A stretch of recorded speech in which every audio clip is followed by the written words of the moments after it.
2025 first round നീറ്റിന്റെ all India quota കൗൺസിലിംഗിന്റെ result medical counselling committee ഇന്നലെ പബ്ലിഷ് ചെയ്യേണ്ടായി.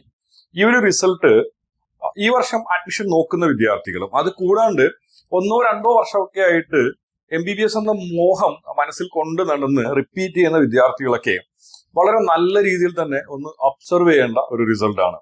നമ്മൾ 2024 കമ്പയർ ചെയ്യുമ്പോൾ 2025 ആദ്യ റൗണ്ടിന്റെ പ്രൊവിഷണൽ അലോട്ട്മെന്റ് റിസൾട്ട് എന്ന് പറയുന്നത് യാതൊരു തരത്തിലും ബന്ധമില്ലാത്ത ഒരു റിസൾട്ട് എന്ന് തന്നെ പറയേണ്ടി വരും. ഞാനീ പറയുന്നത് ഓൾ ഇന്ത്യ കോട്ടയിലുള്ള ഗവൺമെന്റ് കോളേജുകളെയോ അല്ലെങ്കിൽ സെൻട്രലൈസ്ഡ് യൂണിവേഴ്സിറ്റികളെയോ കുറിച്ചല്ല, സെൽഫ് ഫൈനാൻസിങ് കോളേജുകൾ, അതായത് നമ്മുടെ ഡീംഡ് യൂണിവേഴ്സിറ്റികളെ കുറിച്ചിട്ടുള്ള കാര്യമാണ് ഞാനീ പറയുന്നത്. നമ്മൾ ഗവൺമെന്റ് സെക്ടറിലോട്ട് പോകുന്ന സമയത്ത് എന്ന് പറഞ്ഞു കഴിഞ്ഞാൽ നമ്മുടെ റാങ്ക് പാറ്റേണിൽ വലിയ ചേഞ്ചസ് ഒന്നും തന്നെ 2024 അല്ലെങ്കിൽ 2025 തമ്മിൽ നമുക്ക് കാണാനായിട്ട് സാധിക്കുന്നില്ല. ഓൾമോസ്റ്റ് സെയിം എന്ന രീതിയിൽ തന്നെയാണ് എന്ത് ചെയ്തേക്കുന്നത് ഗവൺമെന്റ് സെക്ടറിലുള്ള കോളേജുകളിലെ കൗൺസിലിംഗ് പോയേക്കുന്നത്. ഇപ്പൊ സ്റ്റേറ്റുകളിലുള്ള 15% ഓൾ ഇന്ത്യ കോട്ട സീറ്റ് ആയാലും ഇനി എയിംസ്, ജിപ്മർ ഒക്കെ പോലുള്ള സെൻട്രലൈസ്ഡ് ആയിട്ടുള്ള സ്ഥാപനങ്ങളിലായാലും കഴിഞ്ഞ വർഷം എങ്ങനെ ആയിരുന്നോ ഏകദേശം അതേ ഒരു സിറ്റുവേഷനിൽ തന്നെയാണ് കാര്യങ്ങൾ പോയേക്കുന്നത്. പക്ഷേങ്കിൽ നമ്മൾ ഡീംഡ് യൂണിവേഴ്സിറ്റികളുടെ ക്ലേസിലോട്ട് വരുന്ന സമയത്ത് എന്ന് പറഞ്ഞു കഴിഞ്ഞാല് കൗൺസിലിങ്ങിനകത്ത് വന്നിരിക്കുന്ന ഒരു ചേഞ്ച് എന്ന് പറഞ്ഞാൽ വളരെ വലിയൊരു ചേഞ്ച് ആണ് ഈ വർഷം ഉണ്ടായിരിക്കുന്നത്. 2024 ഡീംഡ് യൂണിവേഴ്സിറ്റികളിലെ മാനേജ്മെന്റ് സീറ്റില് ഏറ്റവും താഴ്ന്ന റാങ്കിൽ നിന്ന് ഒരു വിദ്യാർത്ഥി അഡ്മിറ്റ് ആവുന്നത് 13,32,792 റാങ്കുള്ള വിദ്യാർത്ഥി ചെന്നൈയിലുള്ള സത്യസായി മെഡിക്കൽ കോളേജിലാണ് അഡ്മിറ്റ് ആയേക്കുന്നത്. സോ ചെന്നൈയിലുള്ള സത്യസായി മെഡിക്കൽ കോളേജിലെ കഴിഞ്ഞ വർഷത്തെ MBBSന്റെ ഫീസ് എന്ന് പറഞ്ഞാൽ 21 ലക്ഷമായിരുന്നു ഫീസ്. അപ്പൊ വർഷം 21 ലക്ഷം രൂപ ഫീസുള്ള ഒരു കോളേജിൽ 13,32,972 റാങ്ക് വരെയുള്ള ഒരു വിദ്യാർത്ഥി എന്ത് ചെയ്തിട്ടുണ്ട്, ആദ്യ റൗണ്ടിൽ അവിടെ അലോട്ട്മെന്റ് ലഭിക്കുകയുണ്ടായി.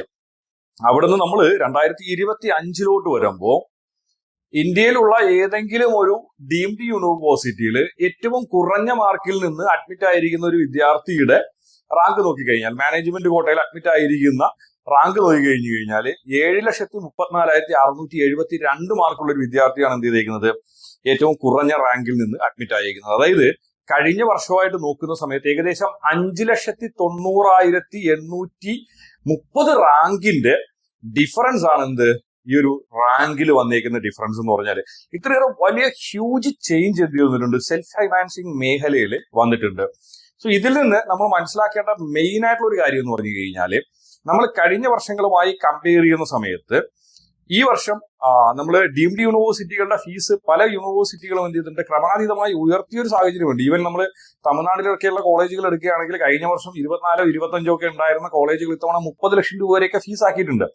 ആ സാഹചര്യത്തിൽ പോലും കഴിഞ്ഞ വർഷത്തെ റാങ്കുമായിട്ട് നോക്കുമ്പോൾ ഏകദേശം 5,90,000 വിദ്യാർത്ഥികൾക്ക് എന്തില്ല സീറ്റ് അവൈലബിൾ അല്ല. അത്രയും റാങ്കിലുള്ള സ്റ്റുഡൻസ് ഇപ്പോഴും പുറത്ത് നിൽക്കുന്ന ഒരു സാഹചര്യമാണ് ആദ്യ റൗണ്ട് കൗൺസിലിംഗ് വന്നു കഴിയുമ്പോൾ വന്നിരിക്കുന്നത്.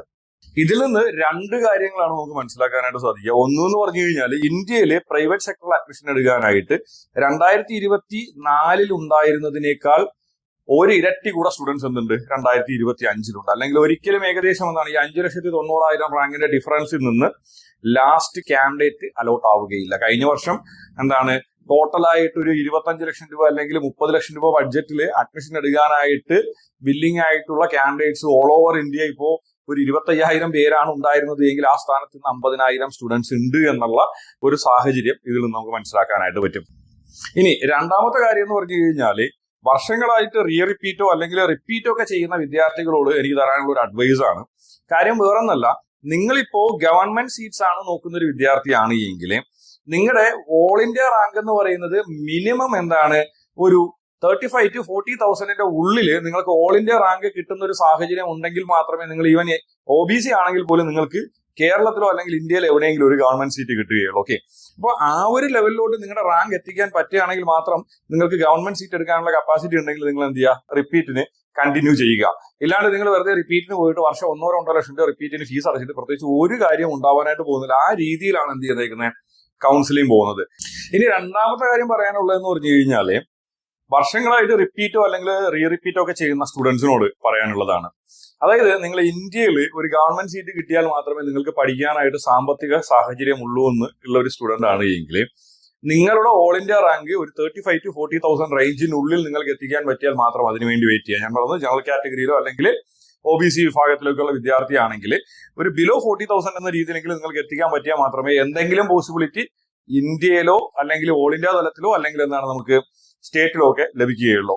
ഇനി നിങ്ങളിപ്പോ സെൽഫ് ഫൈനാൻസിംഗിലോട്ട് സീറ്റ് എടുക്കാൻ പോകുന്ന ഒരു സാഹചര്യത്തിൽ ഈ വർഷത്തെ ഓൾ ഇന്ത്യ കോട്ടയുടെ ഒരു സാഹചര്യം വെച്ചിട്ട് കഴിഞ്ഞ വർഷം കേരളത്തിൽ എനിക്ക് തോന്നിയെന്ന് പറഞ്ഞു കഴിഞ്ഞാൽ ഇപ്പോൾ OBC ഒക്കെ സംബന്ധിച്ച് അറൌണ്ട് ഒരു 13,000 ഒക്കെയുള്ള വിദ്യാർത്ഥികൾ എന്ത് ചെയ്തിട്ടുണ്ട്, കേരളത്തിൽ അലോട്ട് ആയിട്ടുണ്ട്. 13,000 ഞാൻ പറയുന്നത് കേരള റാങ്കാണ്. പക്ഷെ കറന്റ്ലി ഈ പറയുന്ന ഓൾ ഇന്ത്യയുടെ ഒരു ട്രെൻഡ് കാണുമ്പോൾ മാക്സിമം OBC കാറ്റഗറിയിലേക്കുള്ള വിദ്യാർത്ഥികൾ ഇത്തവണ അലോട്ട് ആവാൻ സാധ്യതയുള്ള എന്ന് പറഞ്ഞാൽ ഒരു 11,000 റാങ്കിന് മേലൊന്നും അലോട്ട് ആവാനായിട്ട് ചാൻസേ ഇല്ല. അപ്പം കേരള റാങ്ക് 11,000 ആണ് എങ്കിൽ ആളുടെ ഒരു ഓൾ ഇന്ത്യ റാങ്ക് ഓൾമോസ്റ്റ് എന്താണ് ഒരു 1.25 ലക്ഷം അല്ലെങ്കിൽ 1.5 ലക്ഷത്തിനുള്ളിൽ ആണ് ആൾ റാങ്ക്. അപ്പോ നിങ്ങളുടെ ബഡ്ജറ്റ് ഒരു 50 ലക്ഷം രൂപയ്ക്കാണ് നിങ്ങൾ എന്താണ് MBBS പഠിക്കാനായിട്ട് പ്ലാൻ ചെയ്യുന്നത്. അതായത് കേരളത്തിൽ MBBS പഠിക്കാനായിട്ട് ഓൾമോസ്റ്റ് 50 lakhs എന്തുവാണ് നമുക്ക് ബഡ്ജറ്റ് വേണം. ഞാൻ പറഞ്ഞത് മിനിമം 50 lakhs ബഡ്ജറ്റ് ഉണ്ടെങ്കിൽ മാത്രമേ കേരളത്തിൽ പഠിക്കാനായിട്ട് സാധിക്കുള്ളൂ. അപ്പൊ നിങ്ങളുടെ ഒരു ബഡ്ജറ്റ് ഒരു 50 lakhs ബഡ്ജറ്റ് ആണ് എങ്കിൽ നിങ്ങൾക്ക് ഓൾ ഇന്ത്യ റാങ്ക് മിനിമം ഒരു 1.5 ലക്ഷമെങ്കിലും എടുക്കാൻ പറ്റുന്ന ഒരാളാണെങ്കിൽ മാത്രം നിങ്ങൾ എന്ത് ചെയ്യുക, അതിനുവേണ്ടി നിൽക്കുക. ഇല്ലെങ്കിൽ എന്ത് ചെയ്യുക, വെറുതെ നിങ്ങൾ ഇനിയും റിപ്പീറ്റിന് കാശ് അടച്ച് നിങ്ങളുടെ ടൈം വേസ്റ്റ് ചെയ്തിട്ട് പ്രത്യേകിച്ച് ഒരു കാര്യം തന്നെ ഇല്ല.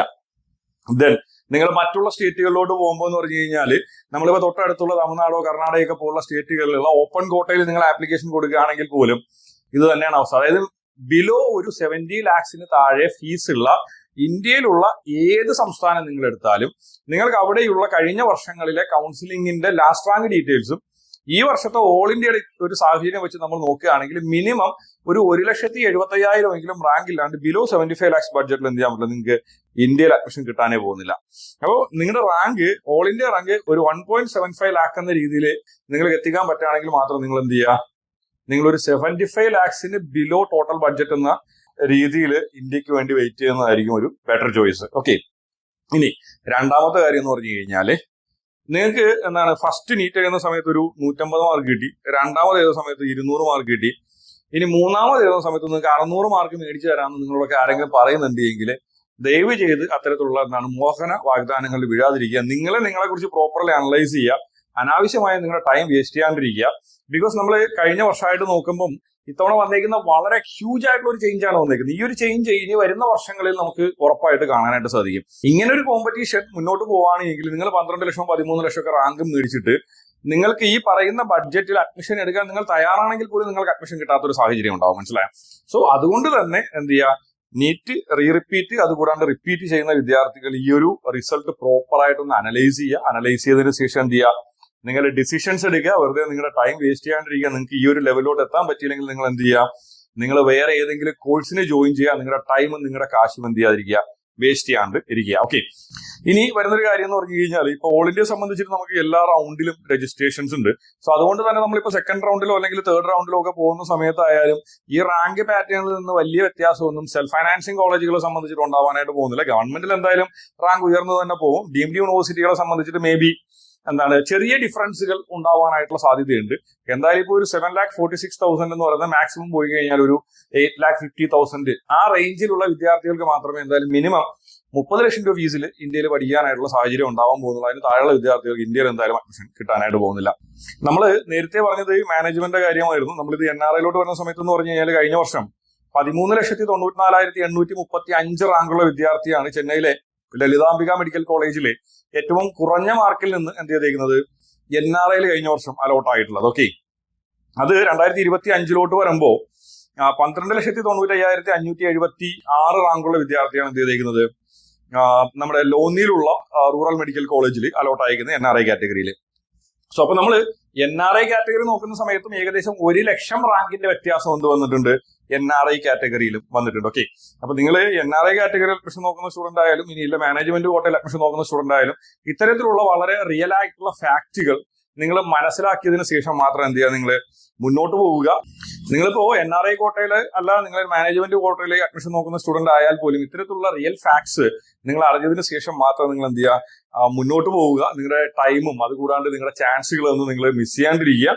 അപ്പൊ നീറ്റിന്റെ കൗൺസിലിംഗ് ആയിട്ടൊക്കെ ബന്ധപ്പെട്ട് നമ്മൾ ഇടുന്ന വീഡിയോസ് വേഗത്തിൽ ലഭിക്കാനായിട്ട് മറക്കാണ്ട് ചാനൽ സബ്സ്ക്രൈബ് ചെയ്യണം കേട്ടോ. അപ്പൊ പുതിയൊരു വീഡിയോയിൽ കാണുന്നവരേക്കും എല്ലാ കൂട്ടുകാർക്കും ബൈ ബൈ.